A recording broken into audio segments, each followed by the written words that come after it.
today's workout is going to have sumo deadlift high pulls and dips.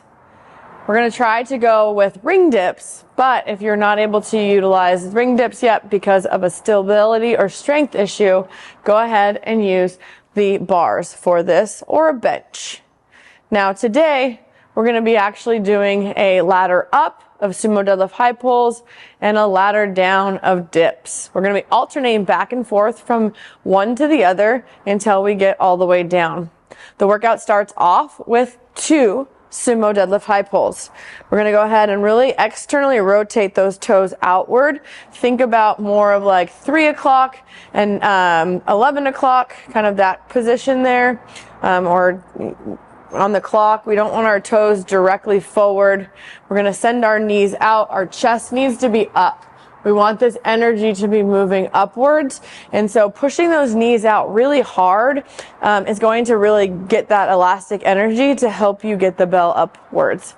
Now, again, chest is nice and high. We're going to grab about a fist distance away. And as we come up, we're going to get to the hip and we're going to get that pull. Okay, we want to make sure that our legs are moving and then our arms continue to take that bar upwards. We're never bending our arms when our legs are bent, and we're not going to bend the legs when our arms are bent. So 1 all the way up. Okay, we have 2 sumo deadlift high pulls, and then we're moving over to the rings. And on this one, we're going to go ahead and complete 10 ring dips. All right, so we're going to be doing some ring dips. These are kipping or strict. It's certainly up to you. We're going to jump up. We're going to come down and make sure we get that nice kip. Again, if we're not able to, we're going to go ahead and utilize the bar. We can also utilize some bands for some assistance here. But again, we're going to jump up. If you are doing kipping, we want to think about opening and bringing those knees upwards towards the chest. Then you press. We're never kicking down to press up, okay?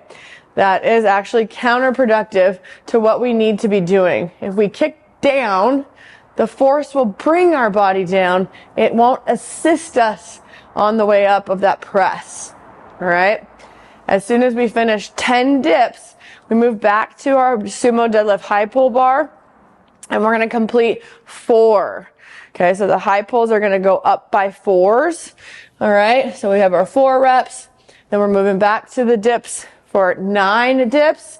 We're going to go down by 1. And we're going to keep doing that until we've completed 20 sumo deadlift high pulls and 1 dip. Okay, so that will be the end of the workout. 20 sumo deadlift high pulls, 1 dip. That's when you'll call time.